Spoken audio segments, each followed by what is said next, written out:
नमस्कार दोस्तों, आपका एक बार फिर स्वागत है हमारे YouTube चैनल पुश क्लासेस में। दोस्तों, अगर आपने अभी तक हमारे YouTube चैनल को सब्सक्राइब नहीं किया तो उसको सब्सक्राइब कर लीजिए ताकि आने वाले सभी अपडेट्स आप तक पहुंचते रहें। दोस्तों, आज हम लोग पढ़ने वाले हैं मुंशी प्रेमचंद के द्वारा लिखा गया निबंध साहित्य का उद्देश्य। दोस्तों, ये निबंध Delhi university DU BA program और BA और ऑनर्स वालों के लिए बहुत ही इंपॉर्टेंट है। दिल्ली यूनिवर्सिटी के लिए तो है ही, और भी छात्र जो हैं बाकी यूनिवर्सिटीज़ बाकी कॉलेज के लिए भी, अगर उनके भी पाठ्यक्रम में है तो ये बहुत ही इंपॉर्टेंट है। दोस्तों, ये निबंध हम लोग पढ़ने वाले हैं प्रेमचंद के बारे में। प्रेमचंद दोस्तों बहुत ही महान लेखक हुए हैं भारतीय हिंदी साहित्य के। तो दोस्तों आइए शुरू करते हैं निबंध की विशेषताएँ। निबंध में दोस्तों क्या क्या दिया गया है वो हम एक जिस्ट के तौर पे पढ़ेंगे। तो दोस्तों, प्रेमचंद का जीवन काल जो है 31 जुलाई 1880 में इनका जन्म हुआ था। 8 अक्टूबर 1936 को ये इनकी दोस्तों मृत्यु हो गई बहुत ही छोटी उम्र में, लेकिन इन्होंने अपनी उम्र में संघर्ष बहुत किया। दोस्तों, इस निबंध में आइए चलते हैं। जब ये निबंध लिखा गया था तो ये समय अंग्रेज़ों की गुलामी का था, मतलब भारत जो है उस समय अंग्रेज़ों का गुलाम था। लेखकों और सृजन कर्मियों पर अंग्रेज़ों की निगाह रहती थी उस टाइम पे जो है, क्योंकि दोस्तों प्रेस पे पाबंदी थी, और पाबंदी अगर नहीं भी थोड़ी बहुत छूट भी थी तो अंग्रेज़ जो है निगाह रखते थे कि हमारे खिलाफ कुछ लेखक ना लिख पाएँ। तो जो भी नई नई कविताएं और नई नई कहानियाँ लिखी जाती थी या कोई लेख अखबार में छपता था तो लेखकों पे नज़र रखते थे अंग्रेज। तो मुंशी प्रेमचंद की सोजे वतन कहानी संग्रह को जब्त भी कर लिया गया था। दोस्तों, वो पहले उनकी एक कहानी थी सोजे वतन, जो कि अंग्रेजी शासन पर बहुत ही तगड़ी चोट करती थी, यहाँ के स्थानीय जीवन को दिखाया गया था, तो उसको अंग्रेज़ों ने जब्त कर लिया था। इसके बाद दोस्तों ये नवाब राय के नाम से चुपके से लिखने लगे थे। इसका बड़ा कारण यही था कि संग्रह को कहानियों के पत्र स्वतंत्रता आंदोलन के लिए जनमानस का निर्माण करने की भूमिका निभा रहे थे। यानी कि इस कहानी में जो पात्र दिए गए थे वो स्वतंत्रता यानी आंदोलन के लिए जो है अवेयरनेस, एक तरह से लोगों को जागरूक कर रहे थे ताकि लोग इस स्वतंत्रता आंदोलन के लिए प्रेरित हो सकें और इकट्ठे होकर के आंदोलन कर सकें। दोस्तों आगे चलते हैं। मुंशी प्रेमचंद हिंदी साहित्य में आधुनिक कला के एक अति महत्वपूर्ण साहित्यकार हैं। उन्होंने कहानी, उपन्यास, निबंध एवं आलोचना में बेहतरीन साहित्य रचनाएं की। दोस्तों, इन्होंने कहानी ही नहीं, उपन्यास भी लिखे हैं, निबंध भी लिखे हैं, आलोचना भी करी है। बहुत ही बेहतरीन साहित्य जो है इनका उभर कर आता है। लगभग इन्होंने 300 कहानियाँ लिखी हैं जो मानसरोवर के 8 भागों में संकलित हैं। इनका एक कहानियों का संकलन है जिसका नाम है मानसरोवर, इसको याद रखिएगा, जो कि 8 भागों में संकलित है। तो इसमें इनकी लगभग 300 कहानियाँ हैं। दोस्तों आगे चलते हैं। बड़े घर की बेटी, नमक का दरोगा, सत्याग्रह, कफन, शतरंज के खिलाड़ी, पंच परमेश्वर, बूढ़ी काकी, नशा, सवा शेर गेहूँ, पूस की रात, इनकी सुप्रसिद्ध कहानियाँ। दोस्तों, ये बहुत ही सुप्रसिद्ध इनकी कहानियाँ, आपने इनके नाम भी सुने होंगे। नमक का दरोगा हमें 12th में पढ़ाई जाती है, ये भी घर की बेटी भी पढ़ी है, बूढ़ी काकी भी पढ़ी होगी आप लोगों ने। दोस्तों बहुत ही महत्व इनकी इंपॉर्टेंट कहानियाँ हैं ये। प्रेमचंद को कथा सम्राट और उपन्यास सम्राट भी कहा जाता है। इनको दोस्तों कथा सम्राट भी कहा जाता है क्योंकि इन्होंने कहानियाँ बहुत सारी लिखी। उपन्यास सम्राट कहा जाता है क्योंकि इनके उपन्यास जो हैं बहुत ही सुलभ हैं, बहुत ही अच्छी तरह से लिखे गए हैं, जो कि इनका कोई मुकाबला नहीं कर सकता है। मुंशी प्रेमचंद के मुख्य उपन्यास निम्न प्रकार हैं। अभी हमने कहानियों के जो है एग्जाम्पल्स देखे, अब हम देखते हैं उपन्यासों के एग्जाम्पल्स। कर्मभूमि, निर्मला, गबन, गोदान, रंगभूमि, प्रतिज्ञा, प्रेमा, प्रेमाश्रम, सेवा सदन, कायाकल्प। दोस्तों, गबन और गोदान बहुत लोगों ने सुना होगा। गोदान से वो जो है 2 बैलों की कथा भी, जो ये इनके जो है उपन्यास हैं। और आप लोगों ने जो है कहानियों में अगर देखा जाए तो आप लोगों ने 9th क्लास में 2 बैलों की कथा, प्रेमचंद के फटे जूते, ये इस तरह की कहानियाँ भी पढ़ी होंगी। और मंगलसूत्र अधूरा उपन्यास है क्योंकि इनकी मृत्यु हो जाती है बाद में, तो ये पूरा नहीं हो पाता। दुर्गादास का एक बोलोपयोगी उपन्यास, दुर्गादास एक बोलोपयोगी उपन्यास है, मतलब कहा जाता है कि इन्होंने ये भी लिखा है। यह निबंध सत्यप्रकाश मिश्रा जी द्वारा संपादित प्रेमचंद के श्रेष्ठ निबंध में संकलित है।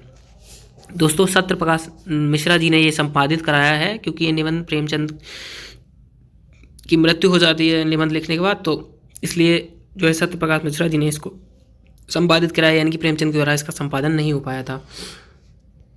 तो दोस्तों आगे चलते हैं। यह निबंध भारत में लेखन लखनऊ में 9 से 10 अप्रैल 1936 को संपन्न पहले प्रगतिशील लेखक संघ के अधिवेशन में अध्यक्ष भाषण के तौर पर तैयार किया गया था।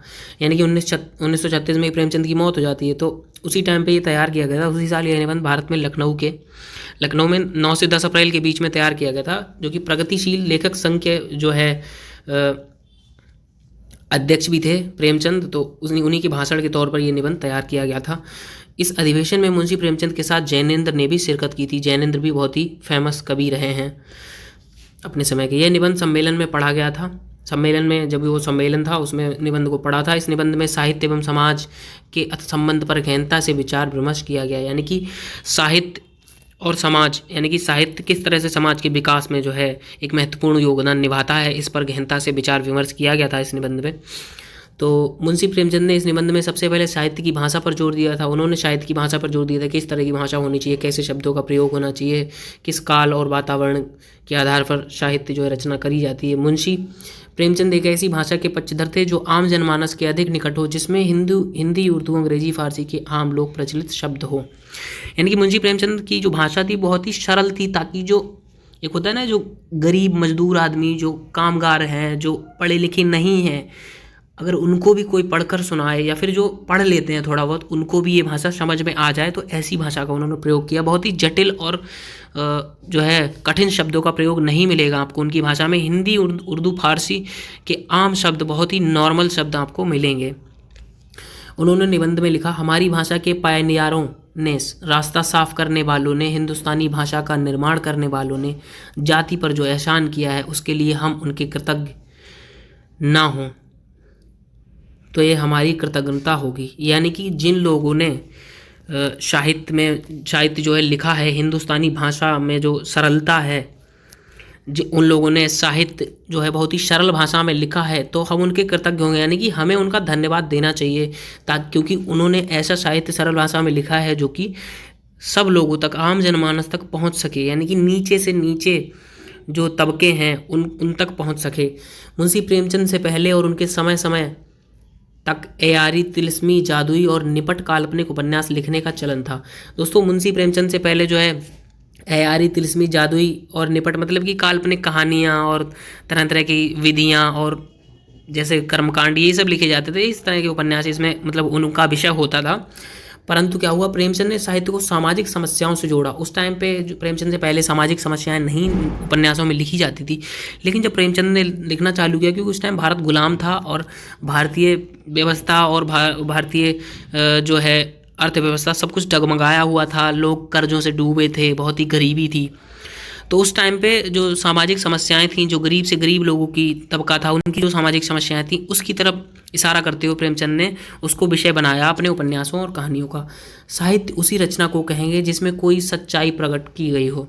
दोस्तों, साहित्य उसी रचना को कहा जाता है जिसमें कोई सच्चाई, कोई सत्य छिपा हो, जिसकी भाषा प्रौढ़, परिमार्जित और सुंदर हो, यानी कि जिसकी भाषा बहुत ही लुभावनी हो, सरल हो, जिसमें दिल और दिमाग पर असर डालने का गुण हो। यानी कि सच्चाई जब लिखोगे तो सिंपल सी बात है, लोग उसको जोड़ पाएंगे अपने पढ़ने से, अपनी सिचुएशन से, अपनी स्थिति से। और साहित्य में यह गुण पूर्ण रूप से उसी अवस्था में उत्पन्न होता है जब उसमें जीवन की सच्चाइयाँ और अनुभूतियाँ व्यक्त होती हैं। वही बात होगी ना, जब जीवन से जुड़ी, जैसे हमारे जीवन में इस वक्त क्या चल रहा है, हमारे देश में क्या चल रहा है, समाज में क्या चल रहा है, विश्व में क्या चल रहा है, अगर उन समस्या को लेकर के आप लिखेंगे, क्योंकि सारे लोग वाकिफ हो जाते हैं उन समस्याओं से, तो वो लोग जो हैं उनको साहित्य से जोड़कर और समाज से जोड़कर देख पाएंगे। दोस्तों, मुंशी प्रेमचंद के साहित्य की परिभाषा दी है, जीवन की आलोचना। दोस्तों, साहित्य की उन्होंने ये परिभाषा दी है, यानी जीवन की आलोचना में उन्होंने क्या कहा है, यानी जीवन की समयिक व्याख्या है। जो जीवन की आलोचना है वो जीवन की समयिक व्याख्या है, जीवन का मूल्यांकन की ही साहित्य है। साहित्य मानव जीवन को संवेद बनाने की प्रक्रिया है। साहित्य के केंद्र में आदमी, समाज और उसका यथार्थ होता है। यानी कि साहित्य के केंद्र में जो है आदमी होता है, यानी कि व्यक्ति के ऊपर साहित्य लिखा जाता है, व्यक्तिगत समस्याओं के ऊपर, समाज के ऊपर लिखा जाता है। और जो सच्चाई है, यथार्थ का मतलब जैसे का तैसा, जो आजकल हो रहा है, जो यथार्थ है, जो यथा स्थिति है, उसके बारे में लिखा जाता है। प्रेमचंद के अनुसार साहित्य और सामयिक परिस्थितियों का गहरा संबंध होता है।